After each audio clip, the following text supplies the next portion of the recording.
What do you call a justice system where the truth gets punished? Where the daughter of the man who once stood toe-to-toe with a president is fired for doing her job, with no warning, no explanation, and no defense. You call it a warning shot, not just to her, but to every prosecutor, every truth teller, and every citizen who still believes the law should protect the people, not the powerful. Maurene Comey wasn't just fired. She was erased, cut off in the middle of one of the biggest legal storms of our generation. She went after Jeffrey Epstein. She helped take down Ghislaine Maxwell. She stood in the lion's den against Sean, Diddy Combs, and now she's gone. Vanished by a memo from the Department of Justice, under the full weight of Article 2, the same constitutional clause that gives the president the power to hire and fire, but not to silence a nation. And still, the silence from the top is deafening. Welcome back to Life Points with Ronda, where real conversations meet real life. I'm your host, Ronda, and today we're diving into the bombshell story rocking every corner of the legal world. And if you've been watching the waves of the Diddy trial, the Epstein files, and the shadowy protection of the elite, then you already know. Something's wrong. Very wrong. This episode isn't just about the firing of Maurene Comey. It's about what that firing symbolizes. The erosion of independent justice, the dangerous politicization of the Department of Justice, and what it means when powerful people start cleaning house, not of criminals, but of those chasing them.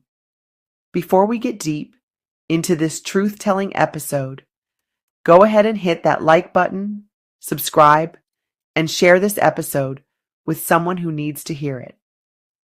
This is Life Points with Ronda, and we don't just speak truth to power, we expose it.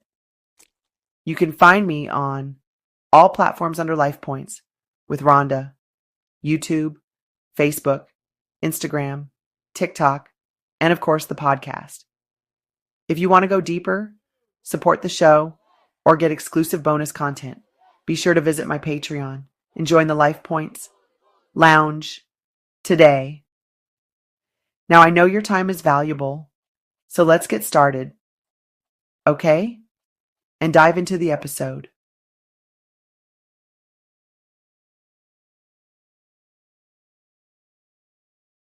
Who is Maurene Comey? And why was she a threat?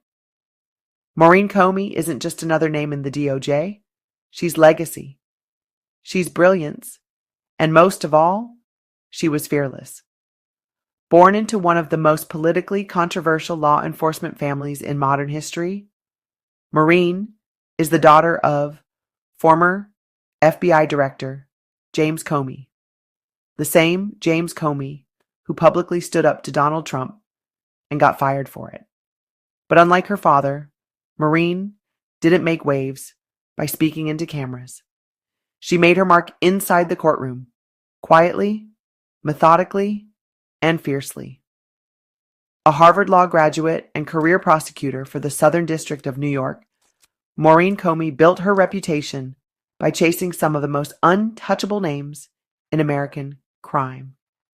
She was part of the legal team that brought justice down on Ghislaine Maxwell, Jeffrey Epstein's longtime associate and recruiter, and she didn't flinch. She was one of the few who dared to dig into the deep, dark trenches of elite sex trafficking, and she did it under national scrutiny, with poise and purpose. And just when you thought her legal journey couldn't get hotter, she stepped into the legal firestorm surrounding Sean Diddy Combs. As part of the high-powered, all-female prosecution team, Maurene was neck-deep in the disturbing, tangled web of allegations: racketeering, trafficking, witness intimidation, and more. Diddy's empire wasn't just a music legacy. It was a fortress. And Maurene Comey walked right into it, armed with nothing but the law and her courage. Let's be real. That kind of power, the power to prosecute the elite, is dangerous. Not to her, to them, to those who believe wealth should silence accountability, to those who think the justice system is only meant to protect the privileged, not to challenge them. Maurene Comey became a symbol, not just of competence, but of consequence. And that, my friends, is when the system turned on her.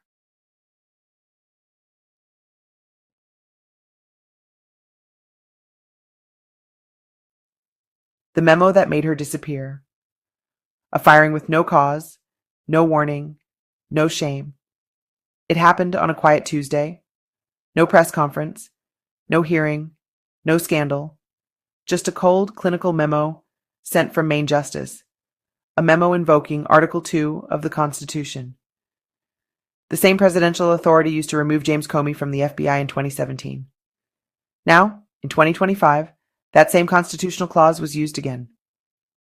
This time, to fire his daughter, Maurene Comey. Gone. No warning. No explanation. No misconduct. No scandal. Just a career. Erased. The memo gave no details. It simply stated that she was being dismissed from her role at the Department of Justice under executive authority. It didn't mention her record. It didn't mention her ongoing work. It didn't mention the fact that she was still knee-deep in one of the most politically radioactive cases of the decade. The prosecution of Sean Diddy Combs, a case swirling with celebrity, corruption, and the ghosts of Epstein's empire. Let that sink in. You don't just remove a prosecutor of this caliber, someone embedded in an active federal case, unless you want to send a message. And she knew it. In a leaked farewell letter to her colleagues, Maurene didn't hold back. She wrote, "Yesterday was unexpectedly my last day. I was fired via a memo from Maine Justice that did not give a reason.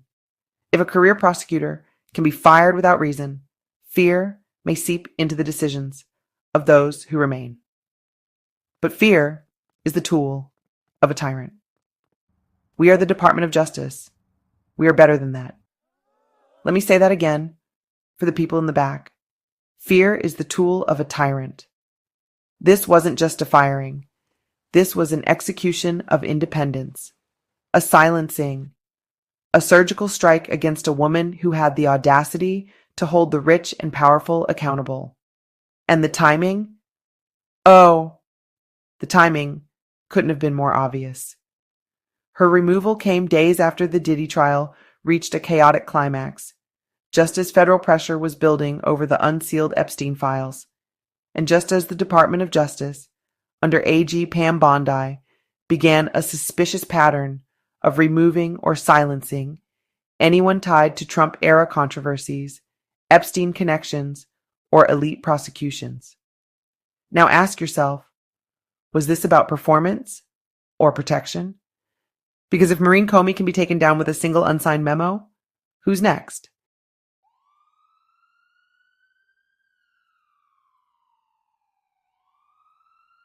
Power, politics, and the return of the shadow presidency. This isn't just about Maurene Comey losing her job. This is about the quiet unraveling of what we thought the Department of Justice stood for. Because behind the memo, behind the headlines, and behind the silence from the White House,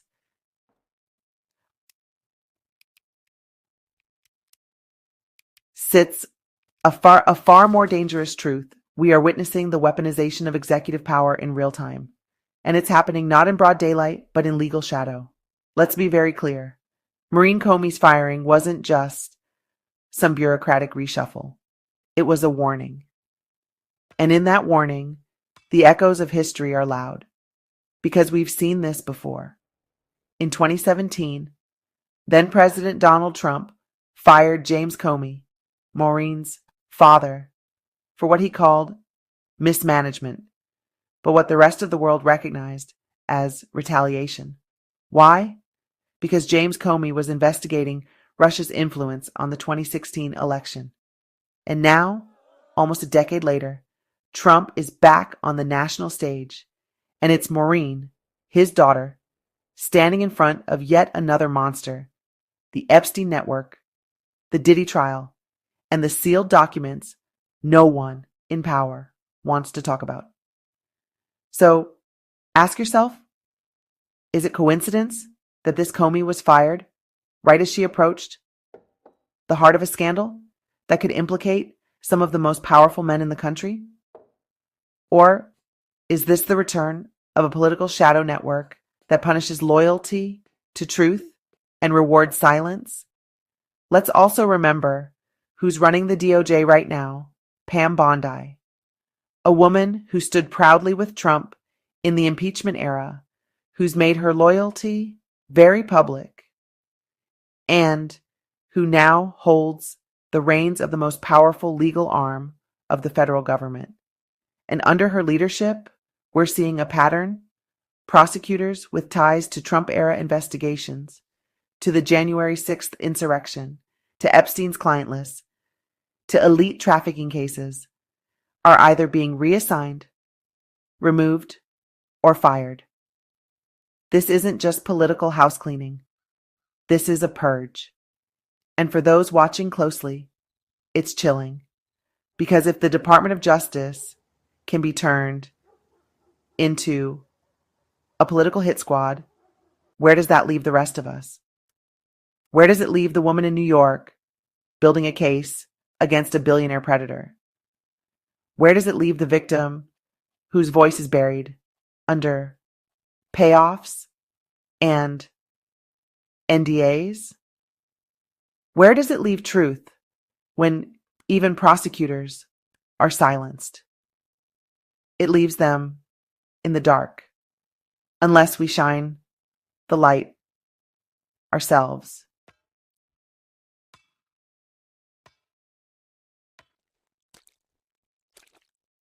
Let's not play coy. Maurene Comey's firing didn't happen in a vacuum.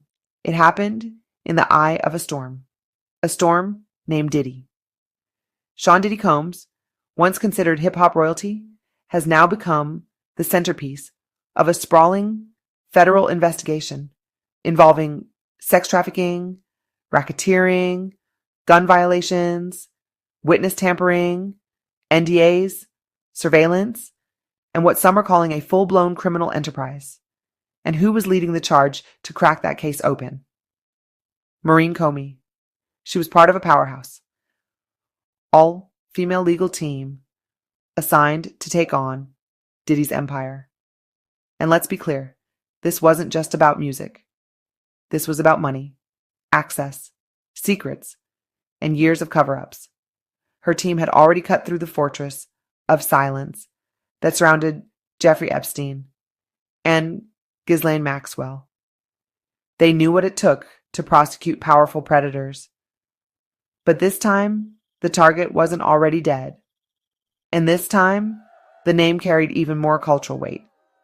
Diddy wasn't just a celebrity. He was a brand, a mogul, a kingmaker, and someone whose Rolodex likely included politicians, tech billionaires, other music executives, and yes, possibly people in federal power. So, when the trial started heating up, when accusations of sex trafficking, drugs, underage grooming, and threats began surfacing, when alleged victims began to speak and people started whispering that this might be bigger than Epstein, suddenly Maurene Comey was gone. Gone. Gone before the full case could unfold. Gone before Epstein's sealed client list could be questioned. Gone before anyone could trace the dots from the music industry to Wall Street to DC. It's important to remember that many of the same mechanisms used to shield Epstein are still in place. Money, silence, influence, NDAs, bought judges, media blackouts. It's all recycled. Just new faces. And Maurene knew that. She wasn't afraid to push against it. She had done it before, and that made her dangerous. Not because she was reckless, but because she wasn't.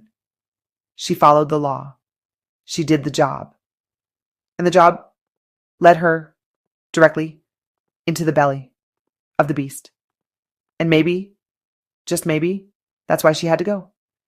Because if she kept digging, if she connected the right names, the right bank transfers, the right flights, the right nights, then this case wouldn't have just ended with Diddy. It would have opened the door to everything they wanted buried. Her firing was not about politics. It was about protection. Not for her, but for the untouchable.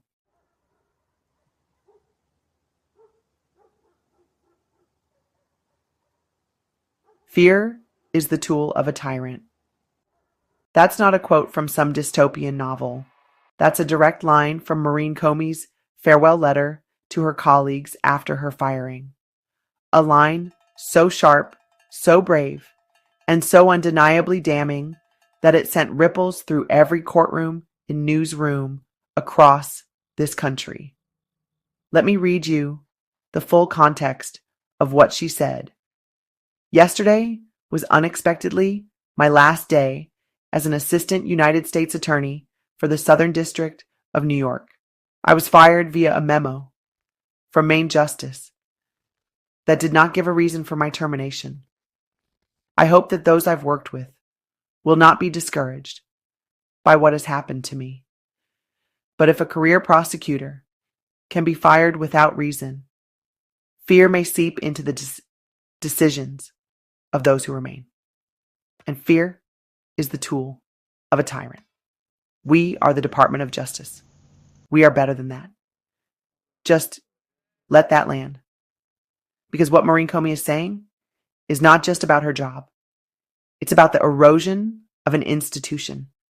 About the unspoken fear that if you dig too deep, prosecute too high, or get too close to the wrong name, your career, your reputation, your life's work could disappear without a trace. She didn't accuse anyone directly. She didn't name names. She didn't need to. Her silence said enough. And her truth said even more. When a seasoned federal prosecutor can be fired by faceless authority while working an active, high-stakes federal case, what message does that send to the rest of the legal system? It says, stay in line. Don't get too bold. Don't make waves. Remember who signs your check. It tells the next prosecutor considering a case against the rich and powerful to hesitate, to overthink, to choose their pension over the truth. And that, Ronda fam, is exactly what they want. Because when fear creeps into the room where justice is supposed to live, the truth suffocates. And we, the people, are left with a system that punishes courage and rewards complicity. This isn't just about Maurene Comey. It's about every prosecutor, every judge, every journalist, and every whistleblower watching her firing and thinking, if they can do this to her, they can do it to me. It's a slow rot. A quiet coup, not with guns, but with memos. And if we don't call it out, expose it, and demand transparency now, we're not just losing one prosecutor. We're losing the very soul of justice in America.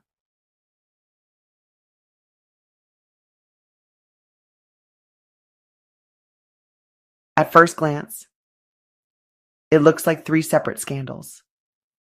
Epstein's international trafficking ring, Diddy's alleged criminal enterprise, and a politically inconvenient prosecutor getting quietly fired. But look closer. Zoom out. Now connect the dots. Because what we're really witnessing is a web of influence, of money, of power, and most dangerously, of silence. Jeffrey Epstein wasn't just a predator. He was a broker, a man who traded in secrets, trafficked in the currency of the elite, and hosted the kinds of people who don't normally get subpoenaed. Presidents, prime ministers, billionaires, royalty. And guess who took that case head on in 2019 and helped bring it to trial after his suicide? Maurene Comey. Then came Ghislaine Maxwell, tried, convicted, sentenced, but never forced to name names. And still, no client list, no transparency, no justice for the full picture. And now, Sean Diddy Combs, a mogul with decades of music, industry dominance, and connections stretching across fashion, film, politics, and finance. A man who, according to lawsuits, was at the center of a carefully protected empire, an alleged culture of grooming, trafficking, violence, hush money, and underground deals. And right at the center of both cases, Maurene Comey. So here's the uncomfortable question nobody wants to ask. What did she find? What was coming next in her investigation? Because her firing didn't just shut down her desk. It likely shut down momentum, sealed files, buried subpoenas, and scrambled everything. That's how institutional sabotage works. You don't have to burn the truth. You just have to fire the person chasing it. And now we've got headlines talking about the memo. But let's be real. This was never just about a memo. This was about fear of exposure. About who might have shown up on flight logs, hotel security tapes, hush agreements, or sealed financial records. It was about protecting reputations and shutting down anyone with the guts to ask the next question. That's the bigger picture. It's why the Epstein list still hasn't been released. It's why Diddy's files are sealed and federal evidence is being choked. It's why Maurene Comey was fired without a trace of legal explanation. Because the minute someone brave enough starts unraveling that web, the whole thing threatens to fall. And what do predators do when they feel the walls closing in? They eliminate the threat. Maurene Comey wasn't a threat because she broke the law. She was a threat because she followed it all the way to the top.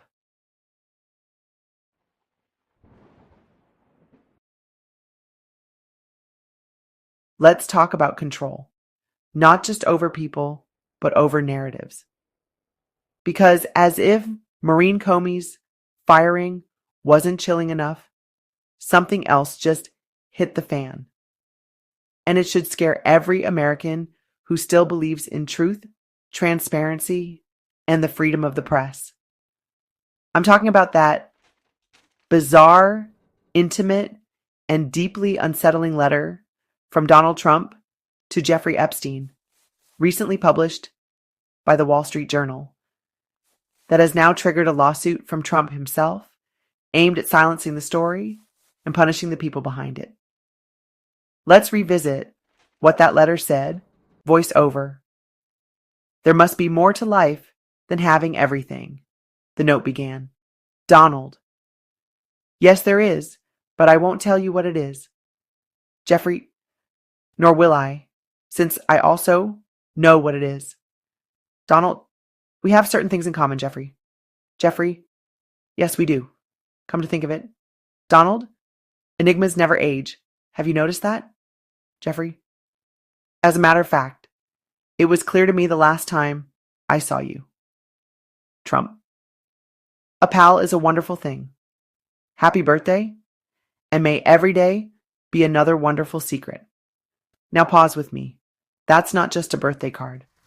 That's a coded confession. That's a message between two powerful men, drenched in shared knowledge and mutual secrecy.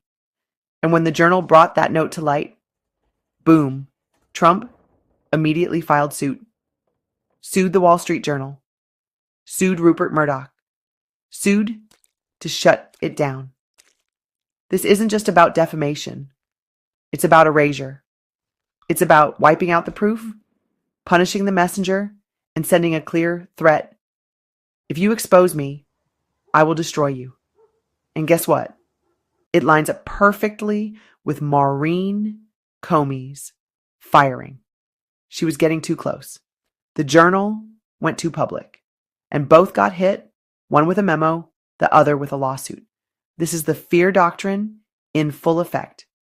It tells every federal prosecutor, every investigative journalist, every editor, and every whistleblower. If you dig into Epstein, if you pull back the veil on Diddy, if you uncover the secrets of the elite, we will come for you. First, they fired the prosecutor. Now, they're suing the press. Tomorrow, who's next? Let's not get it twisted. This isn't about revenge. This is about control of the past, to erase accountability in the present. Because if the public forgets the letters, the names, the sealed flight logs, and the financial ties, then the predators win. And history gets rewritten with clean hands and buried bodies. So here's the truth. When justice gets silenced, when the press gets sued for speaking the truth, and when prosecutors are fired for doing their jobs, it becomes our job, the people's job, to raise our voices louder than ever. Because if they can fire Maurene Comey and they can sue Rupert Murdoch, they can come for anyone.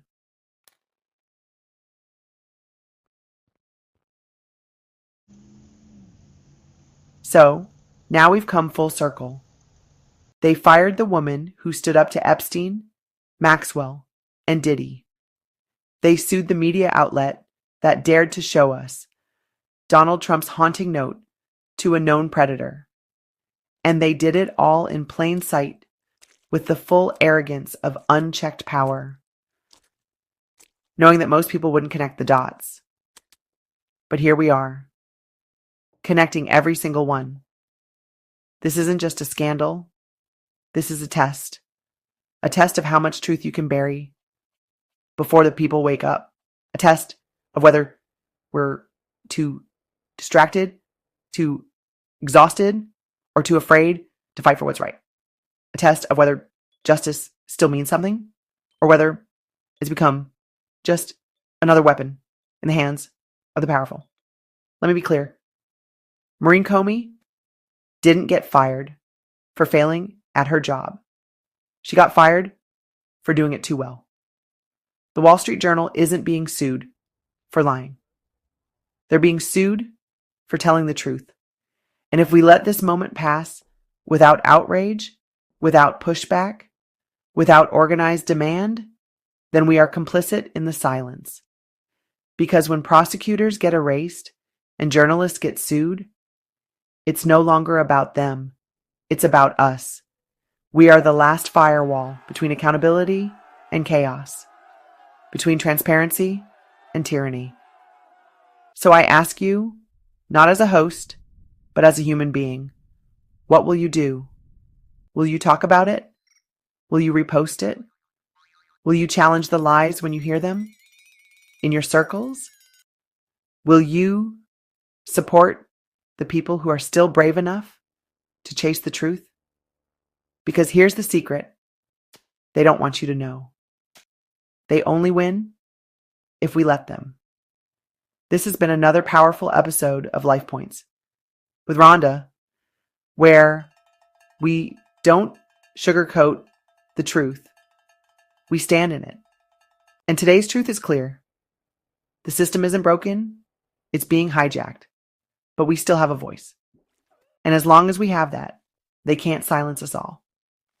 If this episode resonated with you, share it. Speak up. Stand tall. And never forget, fear is the tool of a tyrant, and we are not afraid. Stay connected. Podcast, Life Points with Ronda. YouTube, Life Points with Ronda. Email, lifepointswithronda@gmail.com. Website, lifepointswithronda.com. Instagram, TikTok, Facebook, Patreon, our Life Points with Ronda. Stream our theme music and new drops on all major platforms. Thank you for watching.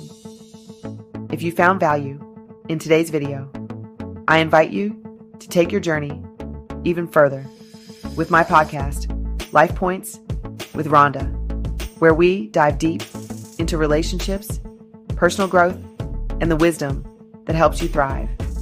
Tune in on Spotify, Apple Podcasts, Google Podcasts, and all major streaming platforms for powerful insights that can transform your life.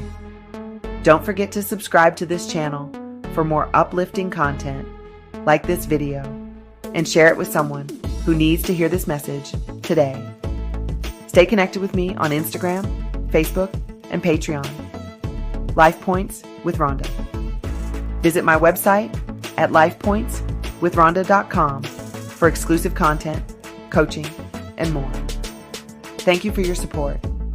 Until next time, take care and stay phenomenal.